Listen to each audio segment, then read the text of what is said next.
Many thanks for that introduction, Reem. Now the agreement is signed. We've sent out the press release, and the capital is committed.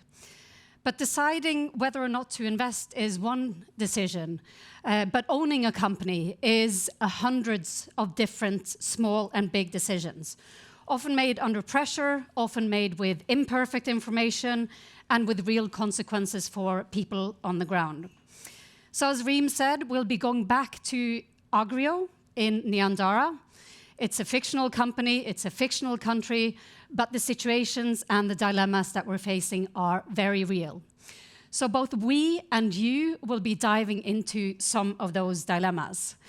I am in no ways qualified to do this on my own, so I'm very lucky to have Fabrice with me, so please join me on the stage, Fabrice.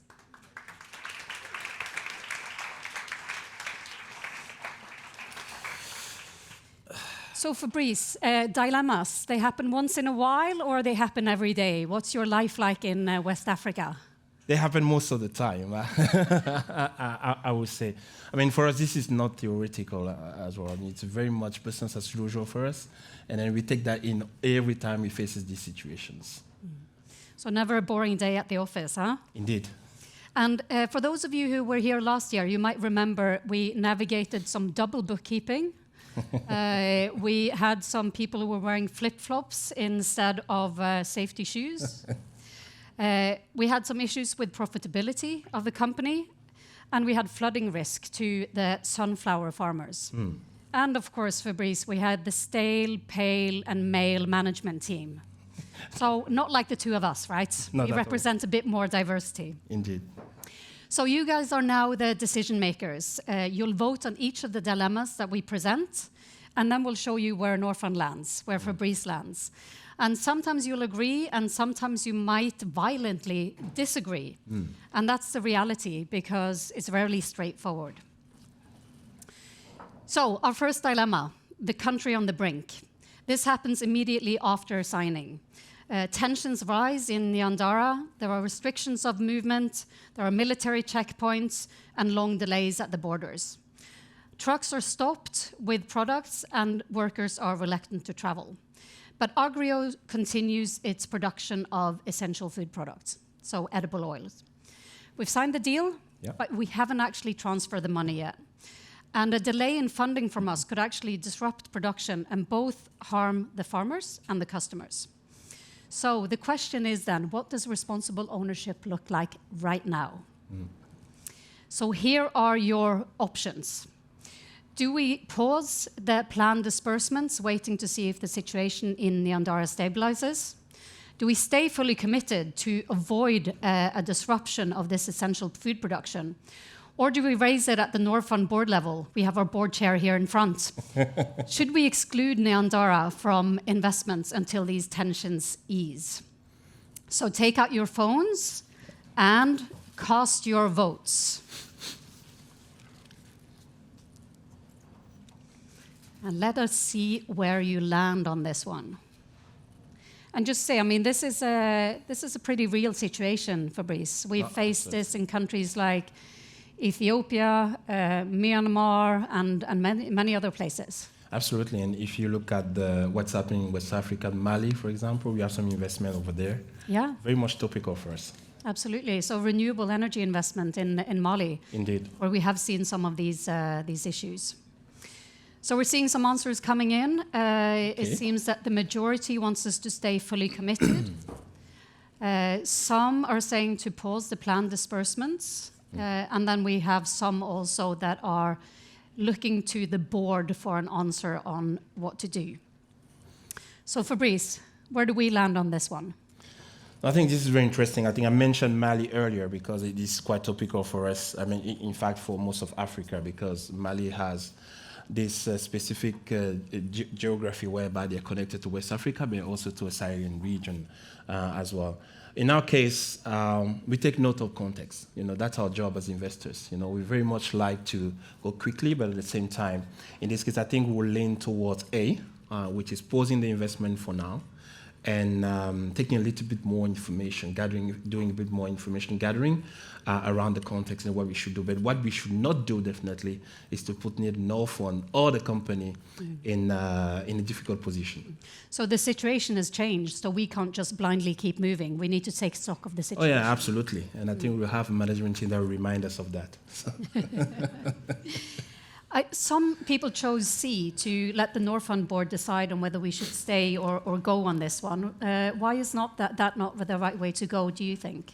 I think that's interesting. I think it's something that could be understood. I think, however, the situation calls more for, first of all, the deal team obviously has provided a feedback to the management team, and I think for now, there is the management team has the ability to take the decision on what to do next, basically informed by the deal team, right? So for now, I think it would be a call too early to bother the chair with such situation. There's no case here for example, Norfund to change strategy at the moment. So that's something we can look a little bit further if the situation persists. Yeah.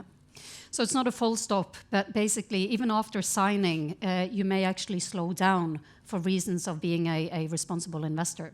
Yes, it's just a matter of risk adjusting, our position. It's not a full stop. It's not an exit on the project. We're very much still committed, but I think we just take a cautious and prudent approach that any investor should take. Yeah. All right, changing tack. We have our next dilemma, which we've called the coal-fired factory surprise. Situation is now stabilized in the Andorra, and then we have a dilemma that many people in this room might recognize, where you have climate ambitions clashing with an unstable power system. Absolutely. During a company visit, we discovered that because of power outages, Agrio has switched back to using coal-fired boilers in order to keep the factory running. And these boilers are needed to produce edible oils. But at the same time, running them on coal, of course, produces high emissions, and it also goes against the investment agreement which we have, which says they should transition to greener energy. Management says we have no alternatives due to this unstable power supply. If the boilers stop, production stops, and workers are sent home. So what do we do in this situation? Do we require that the company stop the coal boilers immediately, even if it reduces production? Do we accept the coal situation for now, focusing on jobs and ensuring business survival? Or do we introduce the Agrio management team to a renewable energy company in our portfolio that can offer some solutions where you can replace coal with solar? So take out your phones and cast your votes. That's an interesting topic. And I think it also brings a bit of a challenge to our owners, yes. Yeah. As well. We're seeing here on the second row. Yeah. It is, and this is also, it's not a theoretical dilemma at all. I mean, we've had a couple of situations like this, right? Absolutely. Yeah. So I can see that very few are for just stopping the coal boilers immediately. And then we have some, about a third, saying, let's accept it for now, focusing first on jobs and business survival. And then some are saying, why don't we make that introduction? What about you, Fabrice? Where do you land? I'm very interested with the third one, which is 64%. No, I think in this case, I think the question is simple for us. Why are we investing? Why is Norfund there? One of the key items, you see that in our reports, preserving jobs and creating jobs. So in this case, we have to lean towards the solution first as priority.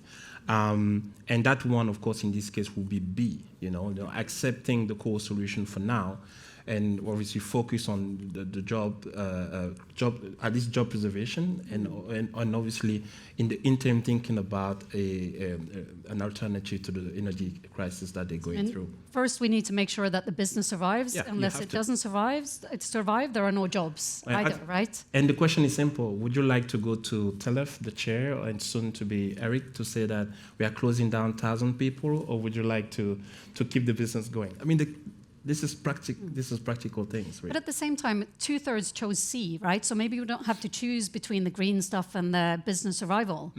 Why wouldn't you go for C in this case, Fabrice? Okay, so the reality is that, of course, the other solutions we have, most of our investment is in renewable energy. So everybody knows we have capacity to introduce the company to CNI players, for example. But the reality also is that solar is not something that you pray about and it happens tomorrow, right? There is a time and constraint that you need to go through. And for a business that is in food processing or industry, you need to be able to actually have energy capacity available to produce. Now, solar is called to be an intermittent source of energy, right? It cannot run the whole day except if you put some batteries, but that is expensive. So in this case, we will look at the solution in the medium term for sure to bring a little bit of balance. But right now, the issue is it's either the company function or it does not. So operational risk has to be favored. So we have a short-term and long-term, or short-term and medium-term issue here as well, right? First, we need to make sure the company survives, but then in the longer term, there is a transition to be had from coal over to renewables. Absolutely. We're going to move on to our third dilemma, which is about climate risk. So we're moving upstream here, which is the part of the business that comes before the factory. And for Agrio, this is about the sunflower farmers. So prior to investing, we knew that there were climate risks and risks of drought and flooding. And this has turned out to be a more severe problem than we expected. And there's been a recent drought. The farmers are having problems supplying the sunflower seeds, and this is likely to continue with climate change. And the management is now saying, we need to turn to other suppliers. So let's buy sunflower seeds from Asia instead. That could, of course, improve the sustainability and the reliability of the supply, but of course also reduce incomes from local farmers and increase dependence on expensive imports. So let us see what the options are here. Explore options for separate funding, including through grants to support the farmers. Engage with Agrio and encourage some closer collaboration with the local farmers to support better agricultural practices. Or C, let Agrio decide independently how to secure its inputs. Take out your phones and cast your votes. That's a good one. Who bears the climate risk? Oh. Very interesting. Who bears it and who pays for it? And who pays for it? Yeah. So we're seeing some answers coming in. We have the majority going for B here, engaging with the company and encourage closer collaboration to strengthen the agricultural practices. Very few are looking at exploration of options for separate funding. And then we have about a third saying, let Agrio make that decision. So Fabrice, where do you land on this one? No, I think I'll go straight away to C in this case, and the reason being it's the company is mandated by the investors, through the board, of course, to run the company. That's the business of it. So they need to take the risk of taking decisions. And so in this case, we should let them independently take that decision. Yeah. And are we not just stepping back here and saying that's not our responsibility? No, I think it's a matter of allocation of roles. We are an investor, we are a participant at the board. So this is a purely an operational decision. And again, it runs back to our previous point around preserving jobs. So in this case, they have a key supply that would not be provided if they don't take the right decision. So leave them with that responsibility and judge them with the results. So this goes back to a good division between the roles of the board and the owner of the board and the management team, which is a topic we'll get back to. Absolutely. Now I have a colleague sitting in the audience who tends to say something like, keep your hands on the wheel, but no fingers in the pie, which is, as a minority owner, you have one role, but it's the role of the management team to be operational and be strong on that one. Exactly right. So responsible ownership means being disciplined about boundaries, and even if it may be very emotionally tempting to go in there and try to fix it. Absolutely. And I think we'll come up with some more, emotional temptations and also some issues connected to hope when we continue this conversation. But for now, this is Agrio and responsible ownership with our expert Fabrice, and we will be back for more in our second part, which is coming after the break. Stay tuned. Thank you. Thank you. Thanks.